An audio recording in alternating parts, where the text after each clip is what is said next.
Return the gift. That's all the text said. 3 words from the man who raised me, or claimed to. 3 words that arrived at 2 in the morning, glowing on my phone screen like a threat. No explanation. No greeting. Just a command, as if I were still 12 years old and he could snap his fingers to make me obey. Before we jump back in, tell us where you're tuning in from, and if this story touches you, make sure you're subscribed, because tomorrow I've saved something extra special for you. I stared at those words in my downtown Portland loft, surrounded by floor-to-ceiling windows overlooking the Willamette River, and felt something cold settle in my chest. The gift he wanted back was a vintage watch, something my biological father had left me before he died. Something Rick Hoffman had always resented, always coveted, always considered his by right of marriage to my mother. He'd waited until now to demand it. Waited until what he thought was my most vulnerable moment, when I'd lost my job at the electronics repair shop, when my apartment lease was up, when I was supposedly scrambling to survive in a city that chewed up and spit out dreamers like morning coffee grounds. What Rick didn't know, what none of them knew, was that the struggling daughter they pitied didn't exist. She never had. The real Natalie Chen had been building something in the shadows for 8 years, something they'd never bothered to look for because they were too busy feeling superior. I texted back a simple okay and began planning. By the time I was done, Rick Hoffman would understand exactly what he'd thrown away when he chose cruelty over kindness, control over connection. My stepfather had beaten me down emotionally for years, but he was about to discover that some people don't stay down. They rise. And when they do, the view from the top is absolutely breathtaking. The morning after Rick's text, I woke to 17 missed calls. My mother, my half-siblings Tyler and Amber, even Rick himself, all suddenly desperate to reach me. I ignored them, pulling on jeans and a faded hoodie, the uniform of the invisible. The costume I'd perfected over the years while they looked right through me. My studio apartment in Old Town served its purpose well. Cramped, with exposed pipes and a radiator that clanged like a prisoner rattling chains, it was exactly what they expected for someone like me. Someone who dropped out of college. Someone who couldn't hold down a real job. Someone who fixed cracked phone screens for minimum wage while her stepfamily climbed their imaginary ladders to success. The apartment's single window overlooked a narrow alley where pigeons fought over scraps. Perfect. Pathetic enough to confirm every assumption they'd made about my life. What they didn't know was that this address existed solely for their benefit. I paid the lease in cash, stopped by once a week to collect mail and maintain the illusion. My actual home was the Pearl District loft they'd never seen, with its smart glass windows and rooftop garden, purchased outright 3 years ago when Chen Digital Solutions had its first major acquisition. I drove my 15-year-old Honda Civic across town, past the boutiques and cafes where Amber liked to pose for Instagram, past the corporate towers where Tyler worked his entry-level finance job and pretended he was a master of the universe. The contrast between their world and what they thought was mine had always amused me. They lived on credit and appearance. I lived on reality and results. Chen's Electronics sat wedged between a Vietnamese restaurant and a tattoo parlor on a street most of Portland's wealthy avoided. The shop's weathered sign and dusty windows suggested a business barely surviving, which was precisely the point. Inside, the front room held exactly what customers expected: repair stations cluttered with tools, bins of replacement parts, an ancient register that still used a key to open. But in the back, behind a door marked storage, existed something else entirely. My first office. The place where I'd taught myself to code, where I'd built my first app, where Chen Digital Solutions had been born while my family discussed my failures over Sunday dinners I was rarely invited to attend. Grace Park was already there when I arrived, her laptop open, surrounded by the organized chaos that defined her working style. Grace had been my college roommate for the single semester I'd attended before dropping out. Unlike everyone else, she'd asked why rather than assuming she knew. When I'd explained my plan to build something real instead of collecting a degree that would gather dust, she'd offered to help. 8 years later, she was my co-founder and the only person who knew the full scope of what we'd created. He actually sent it at 2 in the morning, Grace said without looking up. The audacity of mediocre men never ceases to amaze me. I poured coffee from the ancient pot we kept for show, even though neither of us drank the bitter sludge it produced. The good espresso machine lived in my real office downtown, in the building where Chen Digital Solutions occupied 3 floors and employed 200 people. "He wants the watch," I said, pulling up the text thread.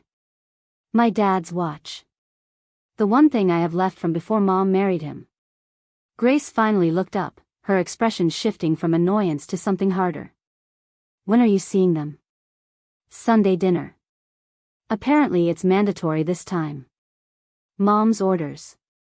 Sunday dinners at the Hoffman house in West Hills had been a ritual since Mom married Rick 12 years ago.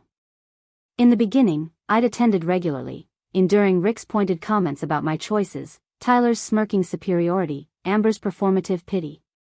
As I'd gotten older and supposedly more pathetic in their eyes, the invitations had become less frequent. Now they only summoned me when they needed something, or when Rick wanted to remind me of my place in their hierarchy. I hadn't been to a family dinner in 8 months. Long enough that they'd probably forgotten what I looked like. Long enough that the contrast between their assumptions and my reality had grown into a chasm they couldn't begin to imagine. "What are you going to do?" Grace asked, though her slight smile suggested she already knew. "I'm going to return the gift." I smiled back. "And then I'm going to give them something they never expected." Over the next 3 days, I prepared carefully. Not for revenge, exactly. Revenge implied emotion, heat, the kind of messy confrontation that solved nothing. What I planned was colder and more precise. Revelation.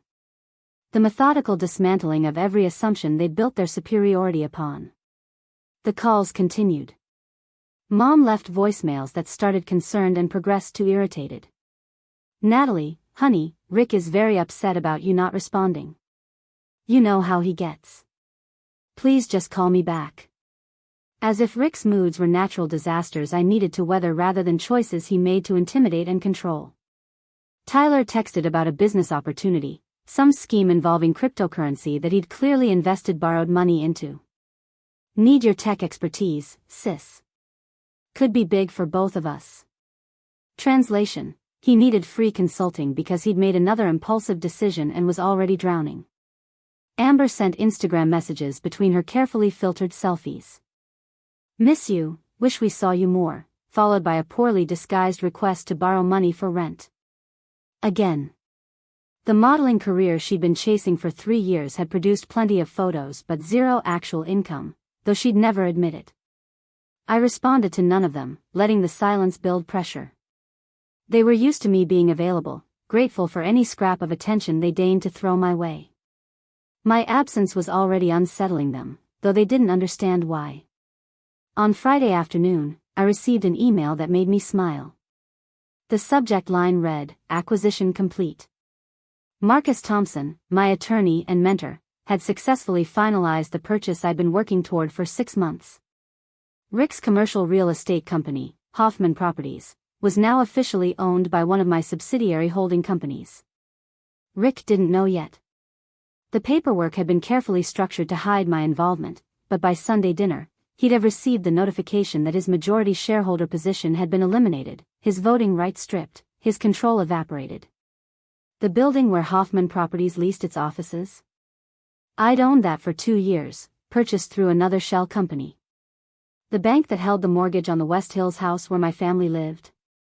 I'd bought a controlling interest in it last year. The luxury car dealership where Tyler leased his BMW, where Amber leased her Mercedes, where Rick leased the Porsche he drove like a symbol of dominance. My investment portfolio included that franchise as part of a larger automotive group acquisition. I'd been positioning pieces on a chessboard they didn't know existed, and now, finally, I was ready to say checkmate. Sunday morning arrived cold and gray, typical for Portland in late autumn. I dressed carefully in clothes from the secondhand store on Hawthorne, items carefully selected to reinforce their image of struggling Natalie. Worn jeans. A sweater with a small hole near the hem. Scuffed sneakers. The watch my father left me on my wrist, its vintage face catching what little light filtered through the clouds. The drive to West Hills took 20 minutes, winding through neighborhoods that grew progressively more manicured, more isolated, more certain of their own importance. The Hoffman house sat on a cul-de-sac, all modern angles and expensive landscaping, purchased with money Rick had borrowed against his company's future earnings. A future that, as of Friday, belonged to me. I parked the Honda behind Tyler's BMW and sat for a moment, breathing slowly. This was it. The beginning of the end of their comfortable illusions. Once I walked through that door, there would be no going back to the simple dynamic where they looked down and I looked away. My phone buzzed. Grace, with a simple message, go show them who you really are. I stepped out of the car, walked up the stone pathway Rick had installed last year using a contractor I'd later hired for my downtown building renovations, and rang the doorbell. The door swung open to reveal my stepfather, Rick Hoffman, in all his self-important glory. Tall, with silver hair he considered distinguished and a smile that had always reminded me of a shark. That smile vanished the instant he saw me. About time you showed up, he said, his voice carrying that edge of controlled anger I'd learned to recognize at 12. Your mother has been worried sick. Though we both knew it wasn't Mom's worry that brought me here. Preparing and narrating this story took us a lot of time, so if you are enjoying it, subscribe to our channel, it means a lot to us. Now back to the story. Behind him, I could see the formal dining room where they'd laid out Sunday dinner. Mom was setting the table, her movements nervous. Tyler stood by the bar, pouring something expensive into a glass. Amber reclined on the designer couch, scrolling her phone, probably scheduling her next borrowed lifestyle post. They had no idea what was coming. No idea that the struggling daughter they pitied was about to flip their entire world on its axis. No idea that every comfortable assumption they'd made was built on foundations of willful blindness. Rick held out his hand, palm up, expectation clear in every line of his posture. The watch. Now. I looked at his outstretched hand, at the family gathered behind him, at the house built on borrowed time and borrowed money. Then I smiled, the kind of smile that came from 8 years of watching and waiting and building something they couldn't begin to comprehend. Of course, I said quietly. Let's go inside first. I think we have a lot to discuss. The Hoffman dining room had always been designed to intimidate. Vaulted ceilings, a table that could seat 12 but usually hosted only 5, abstract art on the walls that cost more than most people earned in a year. Everything calculated to remind visitors of their place in the hierarchy. I settled into my usual chair, the one at the far end where I could be easily ignored, and watched my family arrange themselves like actors taking their marks. Mom fluttered between kitchen and table, her anxiety manifesting in unnecessary adjustments to already perfect place settings. Rick claimed the head of the table, his territorial display unchanged since the day he'd married into our small family and decided to remake it in his image. Tyler sprawled in his chair with studied casualness, his expensive watch glinting as he reached for the wine. Amber finally looked up from her phone, her perfectly contoured face showing mild irritation at having her digital world interrupted by actual human interaction. So, Rick began, his voice carrying that false heartiness he used when he wanted something. Natalie. We need to discuss your situation. My situation. As if my entire existence could be reduced to a problem they needed to solve. Mom set down a platter of roasted chicken, her smile tight. Rick is worried about you, honey. We all are. Living in that neighborhood, working at that repair shop. It's not safe. I've been there for 3 years, I said mildly. Nothing's happened. Yet, Rick corrected. Nothing's happened yet. Which is why we think it's time you made some changes. Better choices. Better choices. The phrase he'd been using since I was 12, when my father died and Rick swept in to save us from our modest, comfortable life. Better choices meant his choices. His control. His version of what my life should look like. Tyler leaned forward, playing his role as the concerned brother. Look, Nat, I know you're attached to that shop, but it's a dead end. I could talk to some people at my firm, maybe get you an interview for an admin position. Entry level, but it's stable. The condescension dripped like honey from a spoon. Tyler worked in the loan department of a regional bank, processing applications and pretending each approval made him a financial genius. He had no idea that I'd turned down a buyout offer from that same bank last month, when they'd wanted to acquire the fintech platform my company had developed. The offer had been substantial, but Chen Digital Solutions wasn't for sale. That's really thoughtful, I said, keeping my voice neutral. I'll consider it. Amber finally contributed to the conversation, her tone suggesting she was doing me an enormous favor by acknowledging my existence. You could also do social media management. I mean, you're good with computers and stuff, right? My manager is always looking for people to handle her clients' accounts. The pay is terrible, but you'd get exposure. Exposure. The currency of the desperate, offered by someone who'd been chasing it for 3 years while her bank account dwindled to nothing. I appreciate that, Amber. Really? Rick cleared his throat, the sound that always preceded his real agenda. Before we discuss Natalie's future, there's the matter of the watch. The one your father left you. The table went quiet. Even Mom stopped her nervous hovering, freezing mid-reach for the salad bowl. I looked down at my wrist, at the vintage Omega Seamaster that had belonged to David Chen. My father had bought it in 1998, the year I was born, planning to give it to me when I turned 18. He died when I was 11, before he could make good on that promise, but Mom had kept it safe, giving it to me on my 18th birthday despite Rick's protests. It had been a source of tension ever since. Rick coveted it, not for sentimental value but because it was worth approximately $30,000 and represented something he could never have, my father's legacy, untouched by his influence. That watch is wasted on you, Rick said bluntly. You don't appreciate its value. You wear it to that dingy shop where it could be stolen any day. It should be in a safe, or better yet, with someone who understands its worth. Someone like you, I said quietly. Someone like me, he agreed, missing or ignoring the steel in my voice. I'd keep it secure. Maybe even wear it on special occasions, honor your father's memory properly. The audacity was breathtaking. He wanted to honor my father's memory by taking the one thing my father had left me, the one possession Rick's money couldn't touch or diminish. Mom, I said, turning to her. What do you think? She looked between us, caught as always between the husband who controlled the finances and the daughter who reminded her of a life before luxury became prison. I think, she started, then faltered. I think maybe Rick has a point about safety. Of course she did. Linda Chen had stopped having her own opinions around year 2 of the marriage, when she'd realized that disagreeing with Rick meant silent treatments, withheld affection, subtle financial punishments that made her feel perpetually grateful for his generosity. Tyler jumped in, ever the peacemaker when it served his interests. Nobody's saying you can't visit it, Nat. Just that it makes sense to keep it somewhere secure. Dad, I mean Rick, has that safe deposit box downtown. Dad. Tyler had started calling him that 3 years ago, erasing David Chen from family history as thoroughly as Rick had erased his photos from the house. What do you get out of this? I asked Tyler directly. Why do you care where I keep my watch? He had the grace to look uncomfortable. I don't. I just think we should all be reasonable. Reasonable.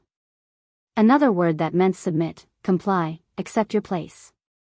Amber, sensing the tension, tried to diffuse it with her usual weapon, superficial charm. Maybe we could take a family photo with it first. Something for Instagram. You know, like a tribute to your dad. That would be nice, right? She genuinely thought this would appeal to me. A social media post masquerading as sentiment, likes and comments substituting for actual connection. I looked around the table at these people who shared my DNA or at least my address for 12 years. They knew nothing about me. Nothing that mattered. They'd spent a decade looking at surface details and convincing themselves they saw the whole picture. Rick was reaching for his wine when his phone buzzed. He glanced at it, frowned, then looked again. The color drained from his face in a way that would have been comical if I hadn't known exactly what he was reading. Everything okay? I asked innocently. He stared at his screen like it had personally betrayed him. This makes no sense. The notification says Hoffman Properties has undergone a major shareholder restructure. That I no longer have controlling interest. Tyler's head snapped up. What? That's impossible. Rick was scrolling frantically now, his expensive dinner forgotten. It says the majority shares were purchased by something called Pacific Crest Holdings. I've never even heard of them. Pacific Crest Holdings was one of 7 subsidiaries I'd created over the years, each designed to hold different aspects of my growing portfolio. They existed in public records, but buried under enough legitimate business dealings that casual research revealed nothing suspicious. When did this happen? Mom asked, her voice small. Friday, apparently. Rick's hands were shaking slightly. How did I not know about this? My broker should have called me. Your broker did call you, I said quietly. 3 times on Friday afternoon. You sent him to voicemail because you were golfing with the Martins, remember? You told Mom it was an important networking opportunity. The table went silent. They all turned to look at me. How do you know that? Rick asked slowly. Because I pay attention. I've always paid attention. You all just never noticed. Tyler was on his phone now, searching for something. Pacific Crest Holdings, he read aloud. Established 2019, based in Portland, focuses on commercial real estate and technology investments. It's privately held, so there's no public information about ownership. That's not all, I said, my voice still calm. Check the building where Hoffman Properties has its offices. The one on Northwest Everett. Tyler's fingers moved across his screen. His face went pale. It's owned by Summit Property Management. Another one of my subsidiaries. I'd purchased that building 2 years ago, when Rick had been bragging at a Christmas dinner about his prime office location, never realizing his landlord had changed. Rick was standing now, his chair scraping back with a harsh sound. What is this? Some kind of coordinated attack? Who's behind these companies? I could have let it play out slowly. Could have fed them information piece by piece, watching comprehension dawn gradually. But I'd been patient for 8 years. I was done with patience. I said simply. I own Pacific Crest Holdings. I own Summit Property Management. I own the building where you work, Rick. As of Friday, I own controlling interest in your company. The silence that followed was absolute. Even the ambient sounds of the house seemed to hold their breath. Mom's hand went to her mouth. Tyler's phone clattered to the table. Amber actually looked up from her own phone, for once giving the real world her full attention.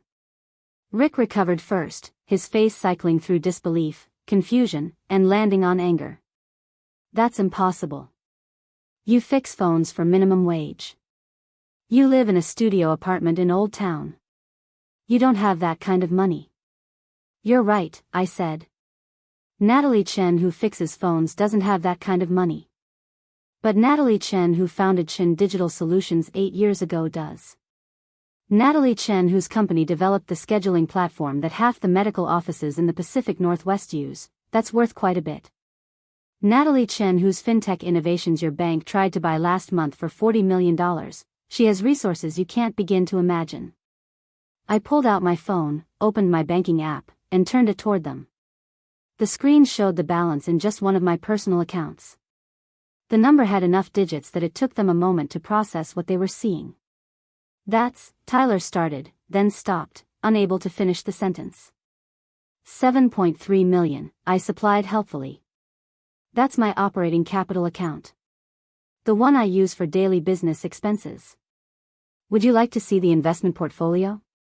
Or maybe the real estate holdings? I own 12 properties in Portland alone, including a rather nice loft in the Pearl District that I've been living in for 3 years while you all assumed I was struggling in that studio. Mom sank into her chair, her face a mask of confusion. But you never said anything. You let us think you were barely getting by. Because you never asked. I looked at each of them in turn. Not once in 8 years did any of you ask how I was really doing. You saw the repair shop and assumed failure. You saw the old car and assumed poverty. You saw what you wanted to see because it made you feel superior. Rick had recovered enough to mount a defense, his voice regaining some of its authoritative edge.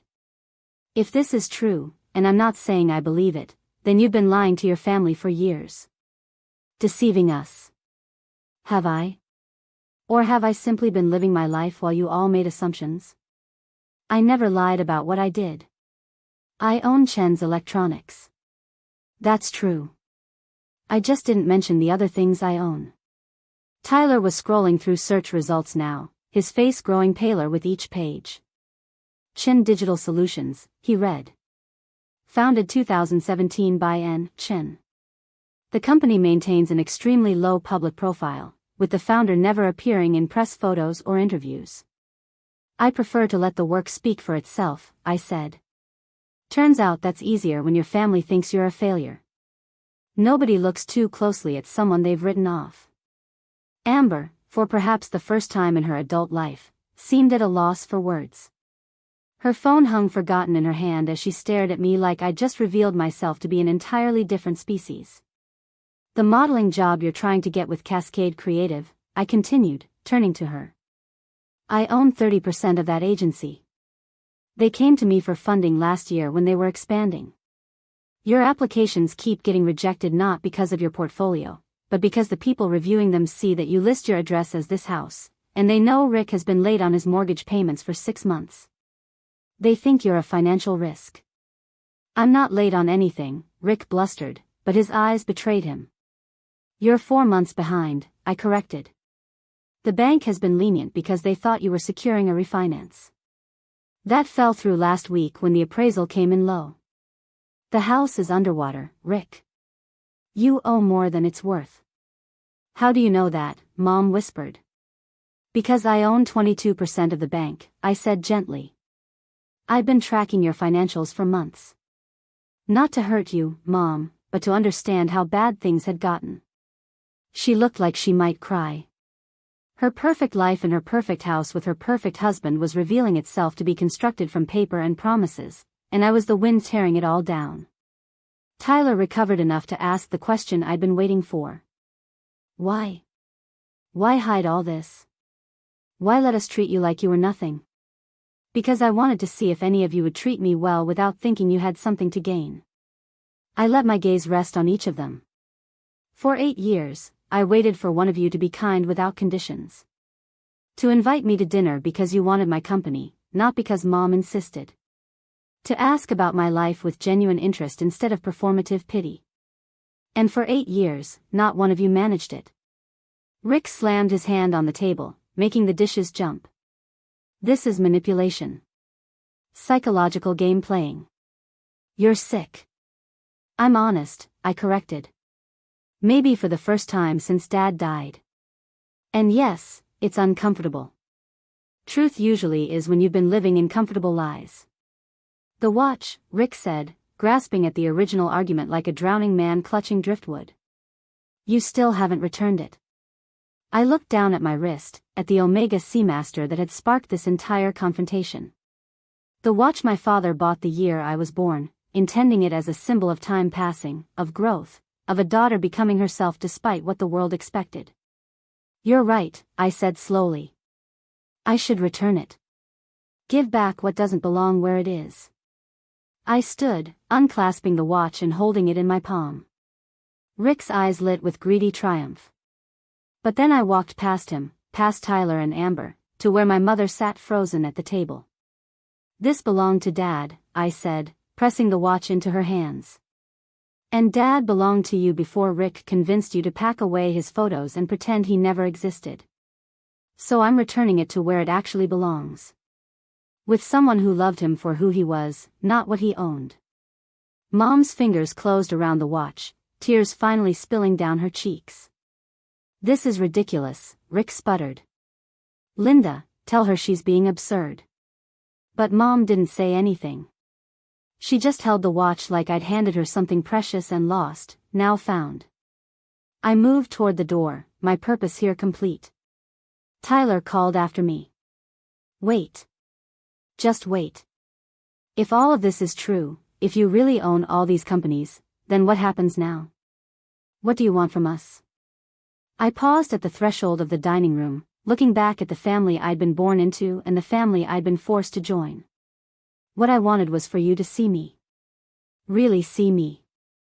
But you couldn't do that when you thought I was beneath you. So now you'll see me another way.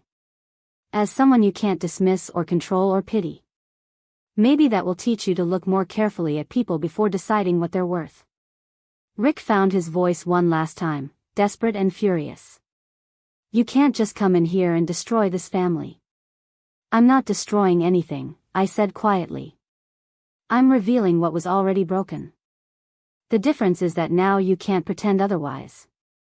I left them there in their expensive dining room, surrounded by their expensive things, finally understanding that the daughter they dismissed had been the only one actually building something real. The November rain had started falling, cold and cleansing, washing the city clean as I drove away from West Hills and back toward the life I'd built in the shadows of their ignorance. My phone buzzed with a text from Grace. How did it go? I smiled, typing back as I waited at a red light. They know. All of it. Her response came quickly. And now we see if they learn anything from it. Either way, I'm done hiding. The light turned green, and I drove forward into the rain-soaked city, feeling lighter than I had in years. The rain continued through Monday morning, turning Portland streets into rivers of reflected neon and gray sky. I sat in my actual office at Chen Digital Solutions, 3 floors above street level in a building most of my family had probably walked past without ever looking up. The space was open concept, all natural light and collaborative workstations, the kind of environment where ideas flourished because people felt valued rather than managed.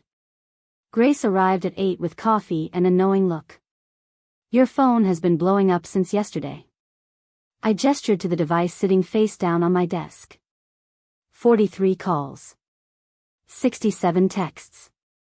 12 voicemails. I haven't listened to any of them. Are you going to? Eventually. I leaned back in my chair, watching the rain streak down the windows. Let them sit with it first. They've had 8 years of comfortable assumptions. They can handle a few days of uncomfortable truth. Marcus Thompson called, Grace continued, settling into the chair across from my desk. He wants to know if you need legal representation. Apparently Rick's attorney contacted him this morning, asking about the Pacific Crest Holdings acquisition. Of course he did. What did Marcus say? That all transactions were legal and properly documented, and if Rick has concerns, he should direct them through proper channels. Marcus also mentioned that Rick's lawyer sounded panicked. Good. Panic means they're taking this seriously. My computer pinged with an incoming video call request. Kevin Santos, my operations manager, calling from our satellite office in Seattle. I accepted, and his face filled the screen, concerned but curious. Boss, he said without preamble. I'm seeing some unusual activity on our security systems. Multiple attempts to access company records from an IP address in the West Hills area. Amateur hour stuff, but persistent. Tyler, I said immediately. My half-brother fancies himself tech-savvy because he can use Excel macros. Want me to block it? No. Let him keep trying. Make sure he can't get anywhere meaningful, but let him waste his time. Sometimes the best education comes from discovering your own incompetence. Kevin grinned. I like the way you think. Also, the fintech platform just hit 2 million users. Marketing wants to do a press release. No press releases, I said firmly. We grow through word of mouth and reputation, not publicity stunts. After Kevin signed off, Grace pulled up a series of documents on her tablet. Speaking of publicity, we have a problem. Or maybe an opportunity, depending on how you look at it.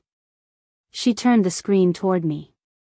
Portland Business Journal had published an article that morning, Mystery Tech Founder Finally Identified. The piece was surprisingly accurate, connecting dots between Chen Digital Solutions, my various subsidiaries, and the recent acquisition of Hoffman Properties. They'd even included a quote from an anonymous source describing me as fiercely private and strategically brilliant. How did they get this? I asked, scanning the article. Rick talked. Grace's expression was wry. Or more specifically, Rick ranted to a reporter he thought was sympathetic.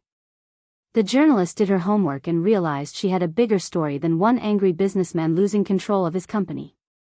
The article painted me in a favorable light, emphasizing my age when I'd founded the company, the innovative nature of our platforms, and my commitment to keeping operations local rather than outsourcing. It mentioned my connection to the Hoffman family only briefly, noting that tensions had emerged following recent business dealings. "This changes things," I said quietly. Grace nodded. "You can't be invisible anymore. The tech community is going to want meetings. Investors will come calling. And your family is going to see this article." My phone rang. Mom's name appeared on the screen. I let it go to voicemail, watching the notification add to the growing pile of unheard messages. "I need to see the repair shop," I said abruptly. "Chen's Electronics. Make sure everything is in order. You're not shutting it down, are you?" Grace looked alarmed. "That place is important to you." "Not shutting it down. Expanding it. If I'm not going to be invisible anymore, then let's make it serve a real purpose beyond camouflage." We drove across town to the shop, the rain finally easing to a drizzle. Inside, everything was exactly as I'd left it on Saturday morning. Tools arranged precisely, parts organized by type and size, the ancient register sitting like a relic from another era. But I was seeing it differently now. Not as a disguise but as a foundation. This was where I'd taught myself to diagnose problems, to fix what was broken, to build something functional from scattered components. The skills I'd learned here had translated directly to building software, to identifying inefficiencies in systems, to creating solutions that actually worked. "What if we turned this into a training center?" I said aloud. "Free electronics repair classes for kids from low-income neighborhoods. Teach them troubleshooting, basic coding, hardware fundamentals. Give them skills that lead to real jobs." Grace was already making notes. "I love it. We could partner with the school district, offer certification programs. Use it as a pipeline for internships at Chen Digital. And keep it exactly like this." I gestured at the cramped space, the worn equipment. No corporate makeover. No tech bro aesthetic. Just a real place where real learning happens. My phone buzzed with a text from a number I didn't recognize. The message was brief: "This is Amber. Using friend's phone since you're not answering mine. We need to talk. Mom is a mess. Tyler is freaking out. Rick is threatening to sue you. Please respond." I showed Grace the message. She read it and raised an eyebrow. "Are you going to?" "Not yet. They're still in the reaction phase.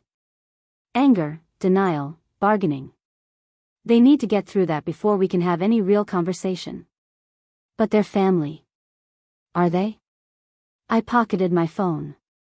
"Family sees you. Family knows you. What they've been doing for 8 years isn't family. It's performance. They played roles, and I was cast as the supporting character in their story of success." Grace was quiet for a moment. "You know, eventually you'll have to engage with them. Even if it's just to establish boundaries." "I know. Just not today." We spent the rest of Monday morning drafting plans for the training center, reaching out to potential partners in the education sector, calculating costs and logistics. The work was grounding, pulling me back from the emotional turbulence of Sunday's revelations into the practical world of building something useful. Around noon, Marcus called. "Natalie, we need to discuss the situation with Hoffman Properties. Rick's attorney is making noise about challenging the acquisition." "On what grounds?" "He hasn't specified yet. I think he's fishing, hoping to find some irregularity. The problem is that Rick is embarrassing himself publicly. He went on a local radio show this morning, making wild accusations about corporate espionage and family betrayal." I closed my eyes, feeling a headache building. "What exactly did he say?" "That you've been plotting against him for years.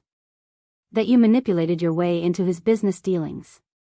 That the entire tech company story is fabricated to steal his assets." Marcus paused. He also said some things about your father that crossed several lines. My hands clenched. What kind of things? That David Chen was a failure who left you nothing but delusions of grandeur. That your mother married him out of pity and married Rick out of practicality. That you've been trying to live up to a dead man's imaginary legacy your entire life. The words landed like physical blows. Rick had always resented my father, but he'd kept his contempt mostly private. Now, threatened and cornered, he was lashing out at the one person who couldn't defend himself. Can we sue for defamation? I asked, my voice tight. We could. But that would just escalate things and keep you in the news cycle. Marcus's tone was careful. There's another option. We could release a statement clarifying the facts. Let the truth speak for itself without engaging in a public fight. Do it. But Marcus, make sure the statement includes details about Dad's actual accomplishments. He was a senior engineer at Intel, worked on chip designs that are still in use today. He wasn't a failure. He was brilliant and kind, and he deserved better than to be erased by Rick's revisionist history. I'll draft something today. Marcus hesitated. Natalie, are you okay? This can't be easy, having your family implode so publicly. My family imploded years ago. I'm just the first one willing to acknowledge it. After hanging up, I sat in the silence of the repair shop, surrounded by the tools my father had taught me to use during the few years we'd had together. He believed that understanding how things worked was a form of respect. That fixing what was broken was more valuable than discarding it for something new. Rick had never understood that. He'd thrown away my father's tools, his books, his photographs, anything that reminded my mother of her first marriage. He'd remodeled the house we'd lived in, erasing the modest comfort we'd known and replacing it with expensive emptiness. Grace appeared in the doorway, holding her phone. You need to see this. She pulled up Tyler's LinkedIn profile. He'd posted a long message that morning, distancing himself from Rick's public statements. Whatever family disagreements exist, Tyler had written, they should be resolved privately. I have tremendous respect for my sister's entrepreneurial success and wish her continued growth. The post was careful, calculated, designed to protect his own reputation while the ship sank. Amber had done something similar on Instagram, though her approach was more emotional. Family is complicated, she'd posted alongside a throwback photo of us as children. Sometimes people surprise you. Wishing everyone healing and understanding. The comments below were a mixture of support and speculation, her followers trying to piece together what had happened. They're abandoning ship, Grace observed. Protecting themselves before Rick drags them down with him. Or maybe they're actually thinking for the first time in years. I studied the posts, looking for genuine reflection beneath the strategic positioning. Tyler's careful corporate speak could hide real reconsideration. Amber's emotional language might mask actual growth. My phone rang again. This time it was Mom, and something made me answer. Her voice was small, uncertain. Natalie? Please don't hang up. I'm here. I need to understand. She was crying, I could hear it in the thickness of her words. Why didn't you tell me? All these years, watching you struggle, worrying about you, and you were fine the whole time. Better than fine. Because you never asked if I was fine. You asked if I needed money. If I needed help. If I was ready to give up and do something sensible. But you never asked if I was happy, if I was proud of my work, if I was building something meaningful. I did ask those things. No, Mom. You asked them in a way that expected a specific answer. The answer Rick wanted you to hear. The answer that confirmed I was failing and needed saving. She was quiet for a long moment. Your father would be so proud of you. The words, meant as comfort, stung instead. Dad would have known what I was doing. He would have asked questions, paid attention, seen past the surface.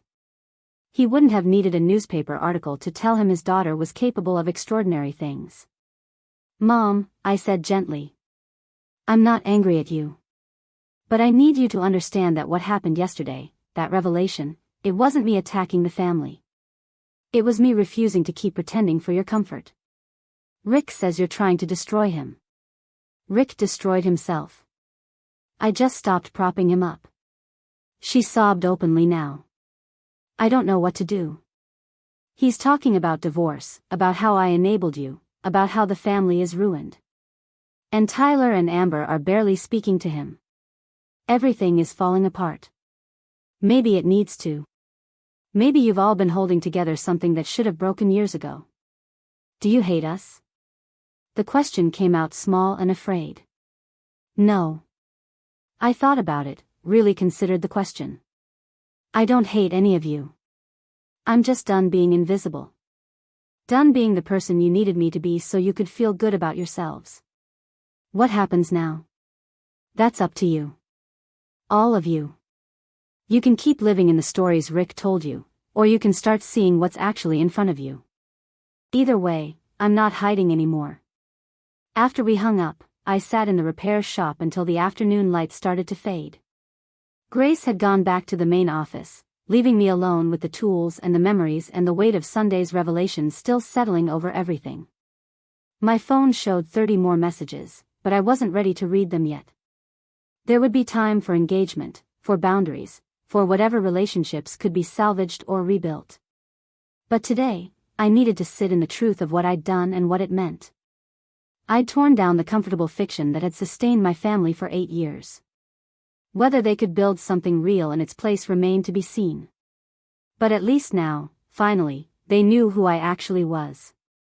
And that, I realized, was worth every uncomfortable moment that would follow. By Wednesday morning, the story had taken on a life of its own. Portland's tech community buzzed with speculation about the reclusive founder who'd been hiding in plain sight. Investment firms reached out through Marcus, hoping for meetings. 3 headhunters called offering to represent me, as if I needed help finding opportunities. The local news ran a segment on hidden tech success stories, using my company as the centerpiece without my permission or participation. I ignored most of it, focusing instead on the work that had always mattered. Chen Digital Solutions had a product launch scheduled for next month, a healthcare coordination platform that hospitals across the region had been piloting. That required my attention more than the media circus swirling around my personal life. Grace knocked on my office door around 10, her expression suggesting complications. Rick's lawyer filed an injunction this morning. They're trying to freeze your assets pending an investigation into the Hoffman property's acquisition. On what grounds? Elder abuse. He's claiming you took advantage of his deteriorating mental state to manipulate him into a bad business deal. I stared at her. Rick is 54 years old and runs a commercial real estate company. What deteriorating mental state? Exactly what Marcus said to the judge. The filing was rejected within an hour. But it shows how desperate he's getting. My phone lit up with an incoming call from Tyler. I'd been expecting this. He'd been circling for 2 days, posting supportive messages online while avoiding direct contact. Now, apparently, he was ready to talk. I answered on speaker so Grace could hear. Tyler. Nat. His voice carried forced casualness. Hey. I was hoping we could grab coffee. Just the two of us. Talk through some things. What things? Family stuff. This whole situation with Rick. I think there's been a lot of misunderstanding, and maybe we could clear the air. The air is already clear. You spent 8 years treating me like a charity case while building your own career on borrowed money and false confidence. There's nothing unclear about that. He was quiet for a moment. I know I wasn't always great to you. But we're still family. That has to count for something. Does it? Because family usually implies people who care about each other even when there's nothing to gain from it. When exactly did you care about me, Tyler? When you offered to get me an admin job at your bank? When you borrowed my car and returned it on empty? When you forgot my birthday 3 years running? I was young. Selfish. I'm trying to do better now. Now that you know I'm successful. Now that being associated with me helps instead of hurts your image. That's not growth, Tyler. That strategy. Fair enough. His tone shifted, becoming more honest. You're right. I was terrible to you. We all were. But Rick is losing it, Nat. He's making wild accusations, burning bridges with everyone. Mom is caught in the middle. Amber is having panic attacks. This family is imploding, and I don't know how to stop it. You can't stop it. None of us can. This has been coming since the day Rick decided he needed to erase Dad's memory to secure his place. Since Mom let him. Since all of you went along with it because the money was good and the house was big and nobody wanted to rock the boat. So what, we just let everything fall apart? We let the truth exist. What happens after that is up to each of you individually. Tyler sighed, the sound heavy with something that might have been genuine regret. For what it's worth, I read some articles about your company. The healthcare platform, the work you're doing with data security. It's impressive. Really impressive. I wish I'd known. You could have known. You could have asked at any point in 8 years what I was actually doing with my life. But you were too busy assuming you already knew. After hanging up, Grace pulled up something on her laptop. Speaking of family implosions, you should see Amber's latest post. She turned the screen toward me. Amber had posted a long caption alongside a photo of herself looking contemplatively at the camera, no filters, no makeup, startlingly different from her usual curated content. I've spent 3 years chasing validation from strangers, the post began. Building a life that looks successful on social media while falling apart in reality. My sister tried to tell me there was another way, but I was too proud to listen. Too caught up in appearances to see substance. I'm grateful she's patient enough to let me learn, even if I'm learning the hard way. The comments were surprisingly supportive. People responding to the raw honesty with their own stories of facade versus reality, of lessons learned through failure, of the difference between looking successful and actually building something real. She's actually being genuine, Grace said. No sponsorship tags, no strategic positioning. Just honesty. People can surprise you, I murmured. Sometimes they need their world to shake before they wake up. Are you going to respond to her? Eventually. When I'm sure it's not just another performance. Marcus called shortly after noon with news that made me sit up straighter. The bank is accelerating foreclosure proceedings on the Hoffman house. Rick missed another payment, and given his recent erratic behavior, they're not willing to extend more grace periods. How long does he have? 60 days unless he can come up with the full amount owed. Which, given his current financial state and burned bridges, seems unlikely. I thought about the house in West Hills, the one Rick had remodeled to erase my father's presence. The place where I'd spent Sunday dinners feeling invisible while my family discussed lives I supposedly couldn't understand. What happens to Mom if the house forecloses? Legally, she has rights. But Rick will likely try to protect his own assets first. She could end up with very little. I made a decision I'd been circling for 2 days. Buy the mortgage from the bank. Through one of the subsidiaries, not directly traceable to me. Then restructure it so Mom can keep the house but Rick can't. Marcus was quiet for a beat. That's generous, considering everything. It's not for Rick. It's for Mom.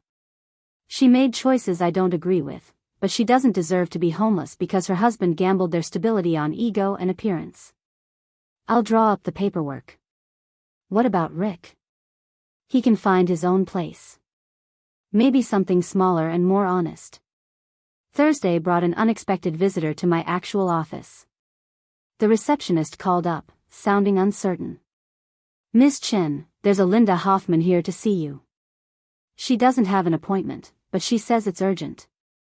My mother had never been to this building. Had never seen the real scope of what I'd built. I could have turned her away, made her wait, exercised the power I now held. Instead, I told reception to send her up. She emerged from the elevator looking small and lost, her usual polished appearance slightly disheveled. The confidence that came from being Mrs. Richard Hoffman had evaporated, leaving someone uncertain of her place in the world. Mom, I said, meeting her in the reception area. Come to my office. She followed silently, her eyes taking in the modern space, the employees working collaboratively, the wall of awards and recognition from industry groups. This is where you work, she said quietly, and I heard the subtext, this is what I never asked about. I poured her tea from the selection I kept in my office, Earl Grey, her favorite. She accepted it with trembling hands. Rick is gone, she said without preamble. He packed a bag Tuesday night and left. Said he couldn't stay in a house where his own wife was probably spying for the enemy. The enemy being me. She nodded, tears starting. He's convinced everyone is against him. That you've orchestrated some massive conspiracy. He's staying with a friend and talking about starting over in another state where your influence can't reach. I'm not trying to reach him, Mom. I never was. I just stopped hiding. I know. She sipped her tea, composing herself. Tyler told me what you said on the phone. About how we could have asked at any point what you were doing. He's right. You're right. I never asked because I was afraid of the answer. Afraid of what? That you were struggling and I'd chosen the wrong life. That leaving your father's memory behind for Rick's money had cost you something important. It was easier to believe you were fine in your own way than to look too closely and see damage I'd helped cause. The honesty surprised me. I'd expected defensiveness, excuses, the kind of deflection she'd perfected over years of smoothing over Rick's rough edges. You didn't damage me, I said carefully. You made choices I didn't agree with, but I'm not broken, Mom. I built something good. Something that matters. I did that despite the family dynamics, not because of them. But you did it alone. Without support. Without anyone believing in you. Grace believed in me. Marcus believed in me. The clients who took chances on a young developer believed in me. I had support. Just not from the people I was related to by blood. She flinched at that. Can I see it? What you built? Not the financial reports or the business structure. The actual work. I pulled up the healthcare platform on my screen, walking her through how it streamlined patient care, reduced administrative burden, improved communication between providers. I showed her the testimonials from nurses who said it gave them hours back in their day, from patients who felt more connected to their care teams. This is what you do, she said, something like wonder in her voice. You help people. That's what Dad did too. He designed chips that made computers faster, more efficient. He helped people by making technology work better. I learned from him that the best work is invisible. It just makes life easier for everyone who uses it. She was crying openly now. I erased him. Let Rick erase him. Put away his photos, stopped talking about him, acted like those 11 years never happened. And you were watching me do it. I was 12. What could I have done? You did exactly what you should have. You held on to his watch.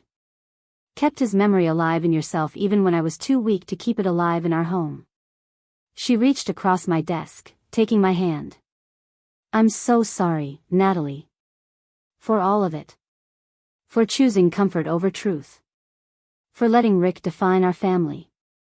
For not fighting to know who you really were. The apology landed differently than I'd expected. Not as vindication or victory, but as something sadder. A mother acknowledging years of absence even while physically present. What are you going to do now? I asked gently. I don't know. The house is in foreclosure. Rick is gone. Tyler and Amber are barely speaking to me because I let things get this bad. I'm 53 years old and I don't know who I am without someone telling me. That's actually a good place to start. Figuring out who you are instead of who you're supposed to be. She smiled weakly. Is that what you did? All these years? Every single day. We talked for another hour, the longest honest conversation we'd had since before my father died. She asked about the company, about my actual life, about the loft in Pearl District and the work I was doing with the repair shop. Real questions, not the performative kind designed to show interest without requiring actual engagement. As she was leaving, I mentioned casually that the house would be fine. That she wouldn't lose it, that the mortgage was being restructured. She started to ask how I knew, then understanding dawned. You bought it, didn't you? I made sure it was handled. You'll get the details from the bank next week. Natalie, I can't ask you to do that. You didn't ask. I chose to. There's a difference.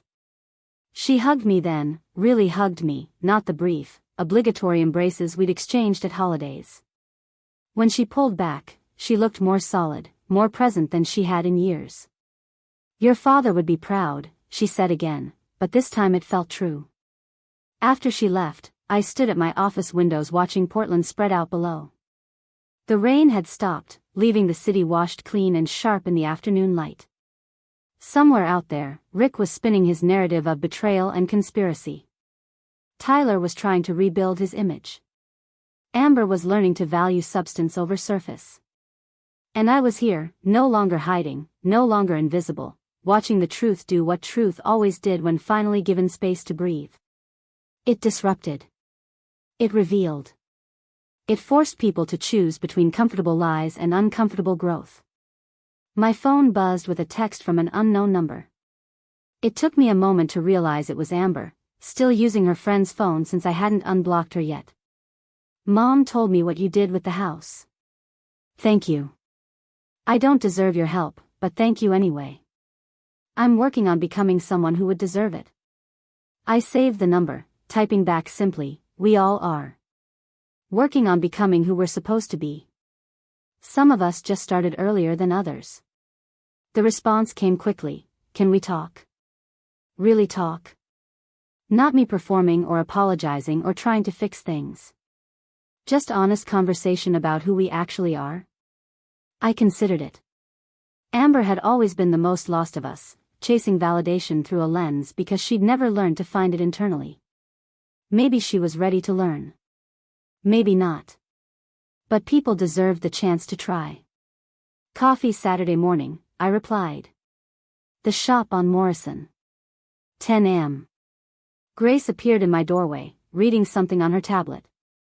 The Portland Business Journal wants to do a feature on women in tech.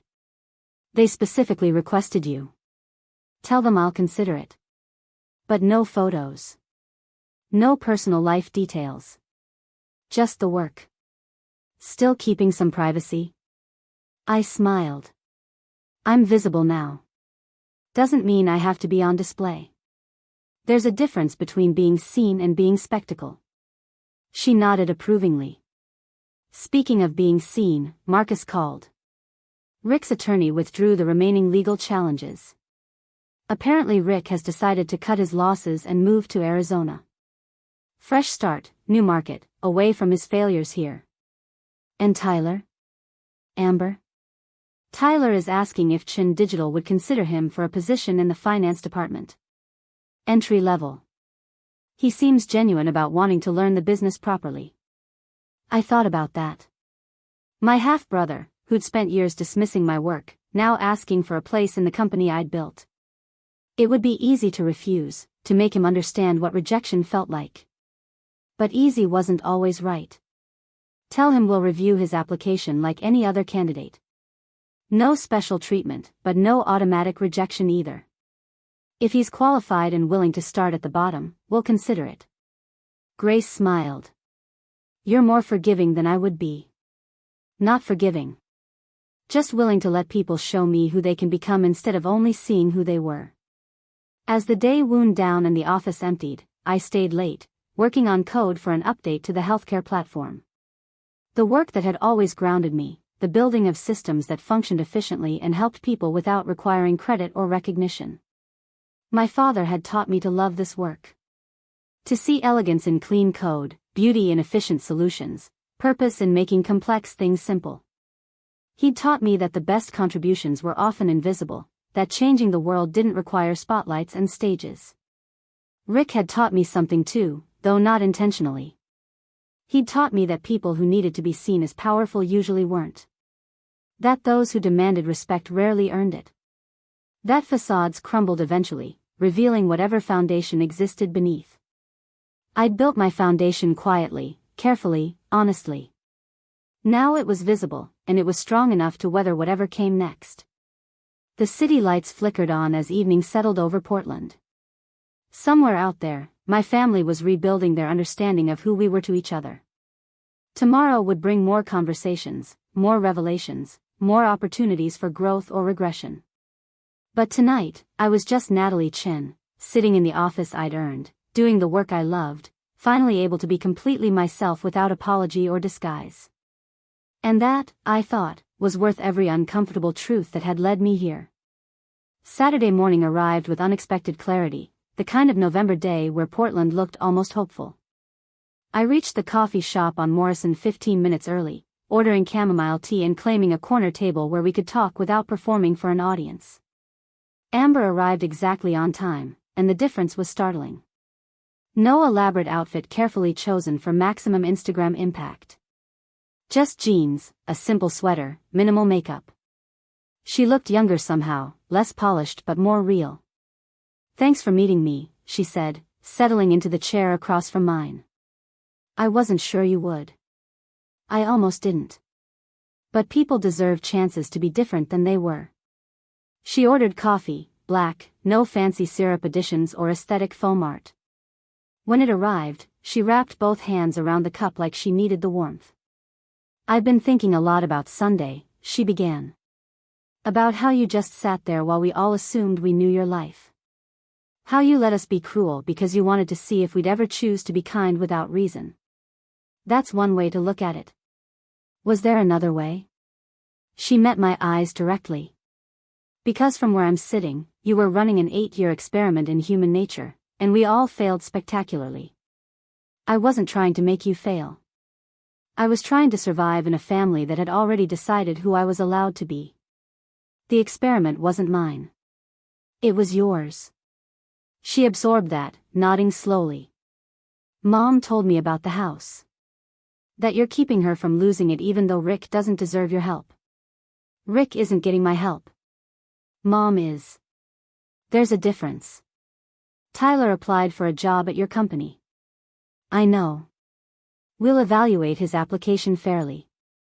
No promises beyond that." Amber traced the rim of her coffee cup, gathering courage for something. "I need to tell you about the last 3 years. The real version, not the Instagram story. You don't owe me explanations. I owe myself honesty." She looked up. "I've been broke for 18 months. Really broke. Maxed out credit cards, borrowing from friends I can't pay back, taking modeling jobs that barely covered transportation costs. I kept posting like everything was glamorous because admitting failure felt impossible. Like if I stopped performing success, I'd disappear entirely." The admission cost her something. I could see it in the tension around her eyes, the way her hands tightened on the cup. "When did you know about Chen Digital Solutions?" I asked gently. "Thursday. When Mom showed me the article. Before that, I thought you were exactly what we all said you were. Struggling. Barely making it. Someone to pity while I pretended I wasn't drowning too. What changed when you found out the truth?" "Everything. Nothing." She laughed, the sound carrying real emotion instead of performance. "I realized I'd been chasing the appearance of what you'd actually built. Posting about success while you were creating it. Performing confidence while you embodied it. I've spent 3 years becoming a hologram while you were becoming solid. So what now? What do you want from this conversation? To apologize without expecting forgiveness. To acknowledge that I was terrible to you because I was terrified of my own inadequacy. To ask if maybe, eventually, we could know each other as real people instead of the roles Rick assigned us." I considered her carefully. The sister who'd borrowed my clothes without asking, who'd made cutting remarks about my life choices, who'd performed pity while feeling superior. But also the girl who'd cried when our parents married, overwhelmed by sudden siblings she hadn't asked for. Who'd built her entire identity around external validation because nobody taught her to find it internally. "I'm working on a project at the repair shop," I said. Free electronics training for teenagers. Teaching them skills that lead to real employment. I need someone to handle social media and community outreach. It doesn't pay much. It's not glamorous. But it's real work that helps people. You're offering me a job. I'm offering you an opportunity to be useful instead of decorative. To learn what it feels like to build something instead of just looking like you have. Her eyes filled with tears. Why would you do that for me? Not for you. For who you might become if you stop performing and start participating. We talked for another hour, the conversation moving from apology to possibility. She told me about the panic attacks, the shame of pretending, the relief of finally being honest about failure. I told her about the early days of Chen Digital, the times I'd nearly given up, the steady accumulation of small victories that eventually became success. When we stood to leave, she hugged me, tentative and real. Thank you, she whispered. For seeing past what I was. I'm not sure I do yet. But I'm willing to watch you show me. The following week brought unexpected normalcy. Tyler's application was reviewed by HR without my interference, and he was offered an entry-level position in accounts payable. Not glamorous, but legitimate. Amber started at the repair shop, learning to talk about programs instead of products, substance instead of surface. Mom moved forward with divorce proceedings, claiming her share of assets that hadn't been mortgaged into oblivion. She found a smaller apartment in Selwood, started volunteering at a community center, slowly rebuilding identity apart from being somebody's wife. Rick called once from Arizona, leaving a voicemail that I deleted without listening. Whatever narrative he needed to maintain about betrayal and conspiracy, he could carry it alone. I had no interest in being cast as villain in his story. Grace and I finalized plans for the training center, partnering with 3 local schools to offer certification programs. The first class would start in January, 15 students learning that technology wasn't magic but craft, skill that could be developed through attention and practice. On a gray Tuesday afternoon, I found myself back at the original repair shop, organizing tools and preparing space for the students who would soon fill it. My phone buzzed with notifications, reporters still trying to get interviews, investors proposing partnerships, the tech world finally noticing what had been built in shadows. I silenced them all, choosing instead to focus on the work in front of me. The soldering iron that needed replacing. The tutorial materials that needed refining. The small, immediate tasks that accumulated into something larger than any single moment could contain. My father's watch sat on my wrist, keeping time the way it had for 27 years. I'd given it to Mom at that Sunday dinner, watching her hold it like recovered treasure. But she'd returned it 3 days later, insisting I keep what was mine. It belongs with someone who remembers him clearly, she'd said. Who carries his values forward. That's you, Natalie. It was always you. The watch caught afternoon light filtering through the shop windows, throwing small reflections across cluttered workbenches. Time passing. Seasons changing. People growing or staying stuck in patterns they mistook for destiny. I'd spent 8 years invisible, building quietly while others performed loudly. Now I was visible, and the work continued unchanged. The revelation hadn't transformed me. It had simply removed the need to manage other people's comfortable ignorance. My family was learning to see clearly, possibly for the first time. Whether that clarity led to growth or merely different kinds of blindness remained uncertain. But they were trying, fumbling toward truth the way everyone does when foundations crumble and require rebuilding. And I was here, in the space where everything began, preparing to teach others what my father taught me. That fixing what's broken matters. That understanding systems creates power. That the best work happens quietly, accumulating into change too significant to ignore. The city hummed beyond the shop windows, full of people building and breaking, revealing and concealing, becoming whoever they had the courage to be. I was just one among millions, no longer hiding but never performing, doing work that mattered to people who needed it. That was enough. It had always been enough. The only thing that changed was now everyone else could see it too. Up next, you've got 2 more standout stories right on your screen. If this one hit the mark, you won't want to pass these up. Just click and check them out.